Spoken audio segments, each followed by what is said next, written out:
Coucou tout le monde. Hi. Hi. Oui. J'espère que vous allez bien, que vous passez une bonne journée. On a trouvé quelqu'un qui est encore plus ralenti que Kader. Kader, d'habitude, dès que je dis ça, il met 3 heures.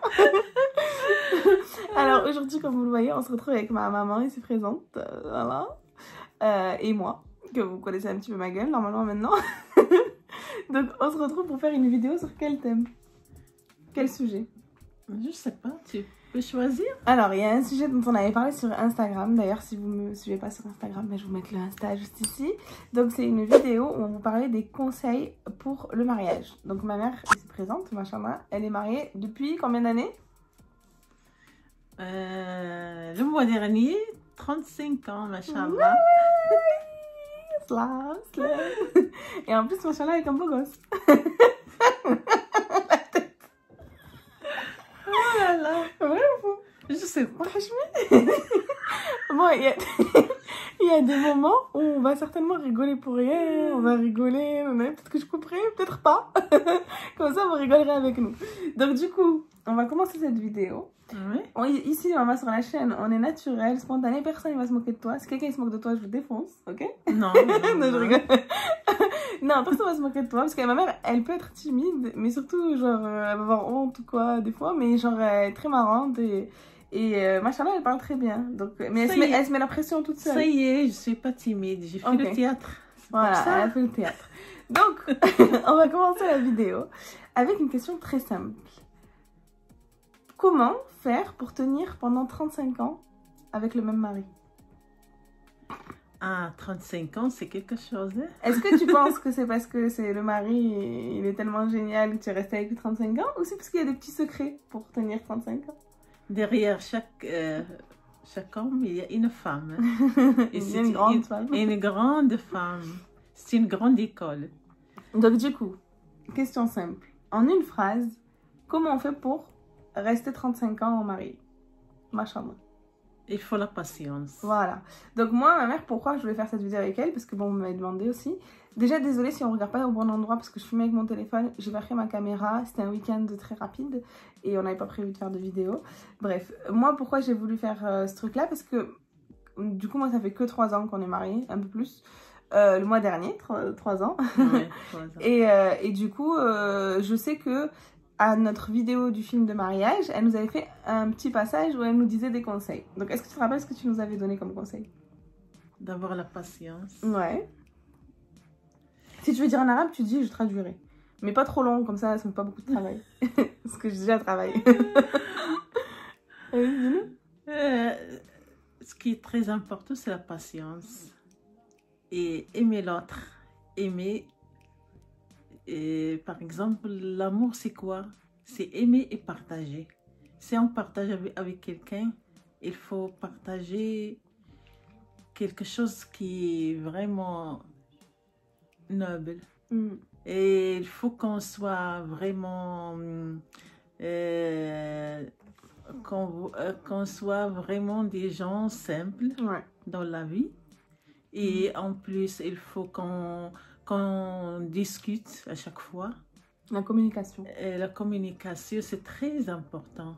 Et c'est le Dieu qui décide le mariage, par exemple.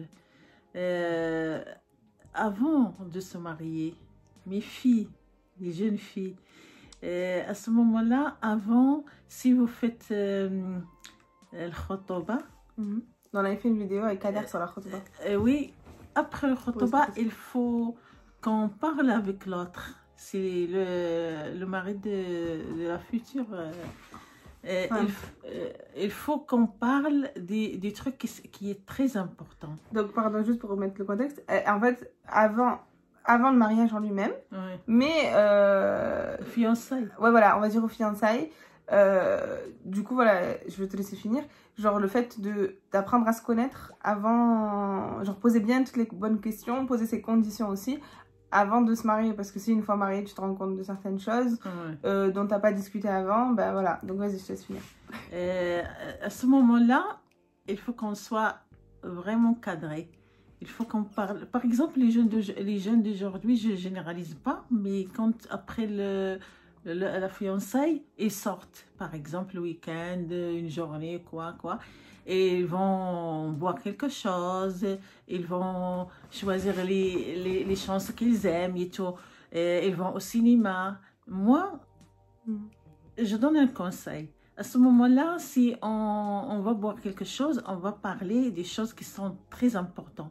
On va parler par exemple, les deux familles. On va parler des deux familles, car on sera deux familles en face. Par exemple, on va parler de la belle-mère, on va parler de sa famille, et lui aussi, il va poser des questions pour ma famille. Et en plus, on va parler de la vie qu'on va vivre. Par exemple, les enfants, par exemple, où on va habiter, qu'est-ce qu'il aime lui, qu'est-ce que j'aime moi, comment on va faire si moi je travaille, lui il travaille, l'argent, car la maman, la future mariée, il faut qu'elle pose des questions. Et lui aussi, je lui dis qu'il me pose des questions comme ça. S'il n'y a pas, par exemple, si moi j'ai quelque chose que j'aime, lui il ne va pas aimer, on va faire quelque chose, par exemple. Un compromis. Par exemple, la femme, elle est très intelligente. Par exemple, elle va réfléchir à ça. Peut-être elle va changer d'avis ou quoi. C'est dans la vie, dans l'économie, dans la santé, on va poser des questions. Par exemple, pour les enfants, l'éducation des enfants. Quand est-ce que vous voulez avoir des enfants? Et par exemple, surtout, l'économie. Il faut qu'on parle de l'argent, la finance. Le mariage, c'est comme une entreprise. Il faut qu'on dise tout. Il faut qu'on pose toutes les questions. Un contrat. On fait un contrat. Il faut faire un schéma. Et comme ça, on va construire une vraie entreprise. C'est ça le mariage. Il faut poser la question. Et après le mariage, on aura un tableau clair. De ce qu'on veut, ce qu'on veut pas. Ce qu'on veut, ce qu'on ne veut pas. Car les deux, ils vont rentrer dans un appartement, dans un cadre comme ça. Il faut qu'on propose avant tout pour continuer une vie meilleure. C'est ça. Exactement. C'est très bien ce que tu dis. C'est des bons conseils. Donc oui, comme elle disait, avant de se connaître, enfin avant d'habiter ensemble, de toute façon, ça c'est un conseil qui est valable, ma mère elle parle de la khutba, etc. Mais c'est valable même pour les gens qui sont pas forcément musulmans, qui sont pas... Enfin, c'est pour les mariages tout court. C'est-à-dire qu'avant d'habiter avec la personne, avant de s'engager avec la personne, de vraiment se mettre d'accord sur, par exemple, comme elle disait tout à l'heure, le mode de vie, à quel moment on veut avoir des enfants, à quel moment si on veut voyager ou pas. C'est des choses vraies, moi perso je les ai faites. Je sais qu'avec Kader, genre avant de me marier avec lui, je lui avais dit moi je veux aller vivre à l'étranger, moi je veux pas des enfants tôt, je veux des enfants tard, moi je sais, s'il m'avait dit moi non c'est pas ce que je veux, bah, peut-être certainement ce serait pas mon mari, mais on pourra pas dire que je l'ai pas prévenu. Et lui justement en discutant de ça, bah, je savais que lui aussi il voulait voyager, donc limite c'était des trucs encore, c'est bien de discuter de ça parce que du coup vous savez si la personne en face, ben, vous voulez faire votre vie avec ou pas. Parce que moi, si en face, j'avais quelqu'un qui me dit ben, je veux pas voyager, ben, forcément, ça sert à rien de se marier avec quelqu'un. Si toi, tu veux voyager, lui, non. Si tu veux des enfants un peu plus tard et que lui te dit non, je veux directement des enfants, ben, c'est sûr qu'il y aura un problème. Donc, c'est pour ça la communication, c'est important. C'est un point très important. Et ma mère, elle m'a toujours dit une phrase qui marche dans tous les domaines. C'est en arabe « Flououli moutlmish ». Qu'est-ce que ça veut dire? Littéralement parlant, ça veut dire c'est au début qu'il meurt le chat. Donc strictement... Il faut éclairer les choses. Ça veut rien dire. Hein. Au début qu'il meurt le chat. Elle aime bien les chats, hein. Il n'y a pas de côté bizarre. Mais en fait, c'est une expression qui veut dire il faut poser les trucs dès le début. C'est-à-dire se mettre d'accord dès le début, poser ses conditions dès le début, être en accord dès le début ou en désaccord. Hein. Mais juste ne pas faire les trucs, laisser couler les choses, laisser les choses prendre, etc. Et ensuite se dire, bon, bah, j'aurais dû dire avant. C'est comme, par exemple, comme tu disais, pour la patience, etc. Par exemple, je trouve que pour le wuli mutilmish, cette expression-là, donc c'est au début que les choses, voilà. Si par exemple, je donne ce conseil aux filles, parce qu'il y a pas longtemps, c'était la journée mondiale des femmes battues. Si par exemple, une fille, elle voit que son copain ou son mari, il est un peu violent, il s'énerve pour rien, ou c'est ou là, si vous laissez, une fois il vous donne une claque, une fois il vous donne un coup de poing, une fois il vous frappe, il vous jette, nanani, et après vous allez vous dire, oh c'est pas grave, c'est que la première fois. Il faut pas laisser passer, c'est-à-dire il faut poser ces conditions, que ça c'est catégorique. Il faut pas arriver à ce niveau, voilà. À ce niveau-là, la violence et tout entre les deux mariés. D'abord, il faut que la femme soit intelligente. Et indépendante. Vraiment intelligente. Il faut qu'elle réfléchisse. Par exemple, si le mari il est en colère, qu'est-ce que tu fais? Elle va baisser la température, comme la balance. Un qui monte et l'autre qui descend. Par exemple, il va lui parler gentiment, ou bien si lui, il ne veut pas sortir respirer l'air, c'est elle qui va sortir. Voilà. Par exemple, si lui, il ne veut pas sortir, c'est moi qui dois sortir. C'est-à-dire que quand, par exemple, je dis n'importe quoi, vous vous énervez vous deux, vous criez vous deux, etc., etc., ah ben du coup, normalement, c'est à l'homme de sortir prendre l'air ou se calmer. Quand je dis ça à l'homme, c'est parce que c'est sûr que c'est le soir, une femme, ça va être plus dangereux pour elle de sortir le soir. Ouais. Mais voilà ce que tu dis, c'est un bon conseil, c'est que si tu vois lui, c'est un débile et il sort pas, ou il se calme pas, ben c'est toi qui sors prendre l'air, au moins ça calme la tension et ça atténue justement cet énervement. Parce que l'énervement, souvent, c'est dû à un manque de communication ou justement à une incompréhension, c'est-à-dire vous n'arrivez pas à vous entendre, à communiquer. Alors que si justement, comme tu dis, vous communiquez souvent, vous êtes simple, etc., et vous vous dites les choses, justement, on revient à Floul et Moutelmish, c'est que dès le début, il faut dire quand quelque chose ne vous convient pas, quand quelque chose vous n'êtes pas d'accord. Le dire, ça ne veut pas forcément dire crier, s'énerver. Juste dire, voilà, moi, ça, j'ai pas aimé que tu as fait ça. Moi, je veux pas que tu me fasses comme ça parce que ça me dérange. Et voilà. Et il y a quelque chose de très important pour tout le monde. Moi, je respecte toutes les religions. Il faut aimer l'autre. Vraiment, je vous donne un conseil maintenant. Si vous avez des problèmes avec votre mari, il ne faut pas parler aux autres. Il ne faut pas parler à ta famille. Il ne faut jamais aimer la famille. Même tes copines. Il y a des choses qu'on ne peut pas parler, ce qui se passe avec le mari. Entre les deux. Entre la femme et l'homme. Il faut, c'est le Dieu qui connaît ça. C'est le Dieu qui sera entre nous. Mais si vous parlez à ta soeur, ou ta mère, ou quoi. Après, forcément, elle va être énervée contre lui, ou tu vois. Vraiment, ils vont augmenter la température. Et la violence, ça commencera. Il ne faut jamais parler, il faut discuter, il faut communiquer, il faut parler. Si ton mari il est en colère, pense à quelque chose qui va changer les choses. Voilà. Préparer un tagine. Par exemple, regardez avec lui le foot. Même si tu n'aimes pas le foot, par exemple, ou bien tu vas lui parler des choses qu'il aime. Et comme ça, vous changez les choses. Mais si vous parlez à votre mère, par exemple, votre mère, vous l'aimez, mais à votre mère, elle aussi, elle sera triste si vous, et puis, vous parlez de votre problème. Il faut garder. Et pardon, même si elle va être triste, encore pire. C'est-à-dire qu'après, quand ils vont se réconcilier, ah ben, du coup, la mère, elle va savoir qu'il lui a, par exemple, il lui a mal parlé ou quoi, et elle va être énervée contre lui. Plus tard. Non, il va parler, il va téléphoner à la belle-mère. Ouais, les problèmes. Et ça commence. La mayonnaise qui monte et qui descend. Non. Ouais, c'est un très bon conseil. Il faut garder ça à la maison. Même s'il y a beaucoup de choses, il faut baisser la température. Le conseil numéro 1, du coup, c'est la patience. Et c'est vrai que c'est un très bon conseil. Patience et communication. Donc, c'est pour moi, je suis d'accord, même si je suis un bébé, pas beaucoup d'expérience. Moi, j'ai que 3 ans d'expérience. Mais je suis totalement d'accord avec elle sur patience et communication. De toute façon, au-delà du mariage, c'est pour réussir une relation. Parce que peut-être qu'il n'y a pas que des gens, tu vois, des musulmans qui vont regarder. Et du coup, moi, il y a un truc que je trouve important aussi, un 3e point, mais ça, je l'ai vu chez toi et papa, du coup. C'est pour moi, après, c'est pour tout le monde aussi, c'est le fait de tout le temps rigoler, de tout le temps être joyeux, de tout le temps se taquiner, de s'amuser. Moi, machallah, je trouve que ça, c'est bien. Et moi, je cherchais un mari comme ça, bah, forcément comme mon père, hein, comme toutes les filles. Mais, machallah, voilà. C'est un mari avec qui je me dis, t'imagines, tu vas passer ta vie entière avec quelqu'un, si tu rigoles pas, c'est nul. Et en fait, mes parents, machallah, genre, c'est des enfants, alors qu'ils ont pas jeune. Et n'oubliez pas, à chaque fois, on a quelque chose. Et on est des êtres humains. Quelquefois, on a la galère.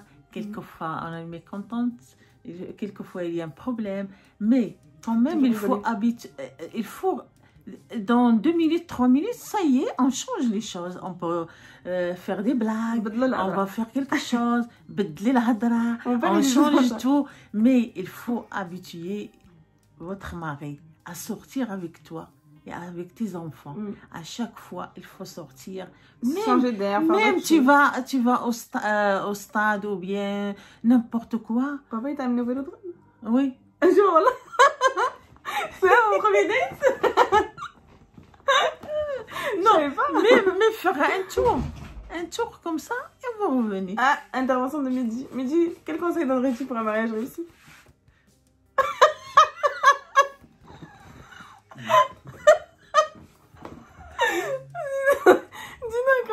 Un conseil pour un mariage réussi. Vite, t'as 30 secondes. Bah, il faut pas se marier.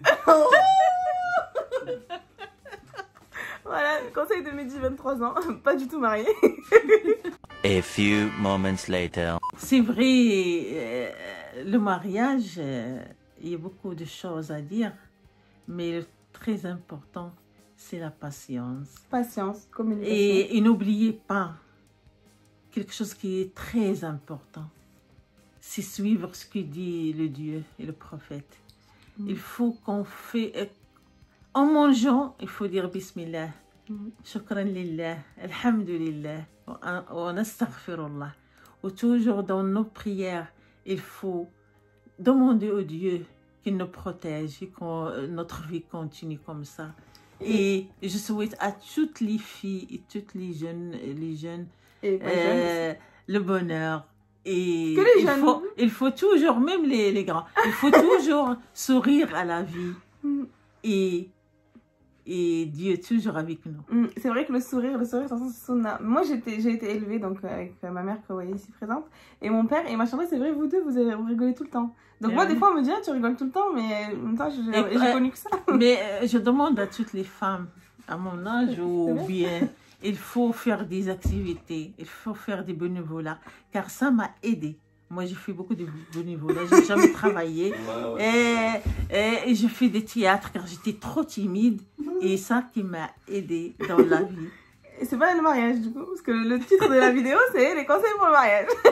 Mais les activités, il faut faire des activités. Des activités seules. Il ne faut pas rester toujours à côté de Marie. Et non, il faut sortir quand même. Lui, il sort, mais comme ça, les problèmes... ça baisse. C'est important de faire des trucs à deux ou en famille si vous avez des enfants. Mais c'est important aussi, moi je trouve, d'avoir des moments avec tes copines ou seul ou avec tes copains. Et la prochaine fois, Inch'Allah, on va parler de l'éducation des enfants. Car après le mariage, il y a les enfants. Et Dieu bénéficie tout le monde. C'est ça. Très bien, Mina. Alors, du coup, juste pour faire un rapide résumé. Donc, on a dit pour les 3 meilleurs conseils pour un mariage réussi. Donc, on a dit la patience. On a dit la communication. Écoute, Mehdi, ça servira peut-être un jour. Peut-être que ça arrivera plus vite que prévu. 3 conseils pour réussir un mariage. La patience, la communication. Et moi, pour moi, mon 3e, si je peux en mettre un 3e, c'est la rigolade, de rigoler, de ci, de là. Et je pense que toi et papa, machin, pourquoi ça dure aussi, c'est parce qu'ils rigolent tout le temps. Ils sont là, ils se font des blagues, ils se taclent, ils se bagarrent avec des fourchettes. Car rire, c'est vivre. C'est ça. Et n'oubliez pas. Et n'oubliez pas ce que dit le Dieu dans le Coran et le hadith avec sallallahu alayhi wa sallam. Mohammed sallallahu alayhi wa sallam. Oui, Mina, je suis d'accord avec toi. Et dernier truc, et parce que comme ça, on ne peut pas une vidéo trop longue parce qu'on est un petit peu fatigué. Dernier truc, c'est pour moi, comme tu disais tout à l'heure, en arabe, c'est l'aoun. Genre le fait de tout le temps aider, comme elle a dit, on peut être dans la galère, on peut être même dans la maladie ou dans d'autres trucs. Et c'est important. Mehdi, ça t'intéresse? Oui. c'est important de tout le temps être là pour l'autre, peu importe la situation financière ou la situation, voilà, comme on a dit, la santé, etc. De toujours se soutenir, d'aller vivre à l'étranger, toi tu l'as fait, moi je l'ai fait. Et c'est vrai, il faut se soutenir, sinon ça sert à rien, quoi. Moralement, psychologiquement, physiquement. T'as dit quoi? Moralement. Ouais, je voulais parler de morale, c'est pour ça. Et financièrement, si jamais, voilà, il faut qu'il y ait... Par exemple, ma mère, machallah, ils ont élevé 5 enfants. Bon, il y a eu quelques ratés, hein, Mehdi. Mais ils ont élevé 5 enfants avec un seul salaire. Et comme elle disait tout à l'heure, on discutait de ça. Un seul salaire de mon père, machallah, qui a beaucoup travaillé. Et madame qui s'occupait de la gestion. De l'économie. C'est une entreprise, hein? C'est ça. Donc, ouais, vas-y, rajoute un dernier mot et après on va vous laisser parce qu'il ne faut pas que la vidéo soit hyper longue. Je vous souhaite le bonheur et la santé. Et Mina, surtout la santé. Quel conseil tu donnerais? Et Dieu vous protège de Corona et de toutes les maladies. Et soyons patients, Inch'Allah. Et quel conseil, dernier truc, et vraiment dernier truc, quel conseil tu donnerais? Moi, j'ai parlé avec beaucoup de filles qui me disaient, oui, voilà, je suis pas encore mariée, les gens me jugent, etc. Ils me disent, ouais, t'as tel âge, j'étais pas encore mariée et tout. Tu peux expliquer que c'est pas grave, que... Il faut pas écouter les gens. Car les gens, si on suit les gens, on va pas s'avancer. C'est ça, l'important c'est d'être heureux, de... Quand le moment vient, le Dieu décidera. C'est ça, كل شيء بالمكتوب. كل شيء بالمكتوب وإن شاء الله mariage et زواج مقبول إن شاء الله. Inch'Allah. Inch'Allah. Voilà, bon, on vous dit à très bientôt pour d'autres vidéos. D'habitude, on a une habitude, pour moi à la fin de mes vidéos, j'ai une habitude, c'est de demander aux personnes qui regardent nos vidéos de mettre à la fin un emoji. Donc un emoji, c'est le message dessin, le cœur, un emoji, pour être sûr que vous êtes resté jusqu'au bout. Donc là, qu'est-ce que tu voudrais qu'ils te mettent comme petit dessin? Choisis un. Le cœur, car c'est l'amour. L'amour, c'est quoi? C'est aimer et partager. Quelle couleur de cœur? Il est rouge. Le rouge, le cœur rouge, elle est très simple. Basique, on a dit simple.